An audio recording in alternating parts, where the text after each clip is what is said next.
જય માતાજી બધાને। અમે બે જણા સવારમાં નાહી ધોઈને નીકળ્યા ગોગ મહારાજના દર્શન કરવા। આજે હતી વસંત પાંચમી, તો અમે કીધું હેડો જઈએ ગોગ મહારાજના દર્શન કરવા। આજે સેભરિયા ગોગ મહારાજનું મંદિર, જેને બી જોયું હોય કમેન્ટ કરજો અને કમેન્ટમાં જય ગોગા મહારાજ લખવાનું ભૂલતા નહીં। ચલો તમને બધાને પણ ગોગા મહારાજના દર્શન કરાવીએ। આજે વસંત પંચમી છે તો દર્શન કરી લો બધાએ। અમે બે જણા તો ગયા હતા દર્શન કરવા। અહીંયા મંદિર બહુ મસ્ત છે। પછી અમે અહીંયા દર્શન કર્યા ગોગા મહારાજના। તમે પણ બધા દર્શન કરી લો ગોગા મહારાજના।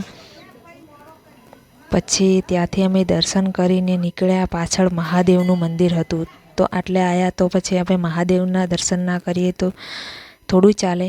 અને હું તો બહુ મોટી ભક્ત છું મહાદેવની, તો કીધું ચલો જઈએ મહાદેવના દર્શન કરવા। આ છે મહાદેવનું મંદિર અને કેટલું મસ્ત લોકેશન બી છે અહીંયા। અહીંયા મહાદેવના દર્શન કર્યા। મહાદેવના દર્શન કરીને અમે આવ્યા ચા પીવા। આજે અમારા બંનેનો હતો ઉપવાસ હતો, એટલે ચા તો પીવી પડે ને યાર। પછી અમે ફોટોશૂટ કરાયા।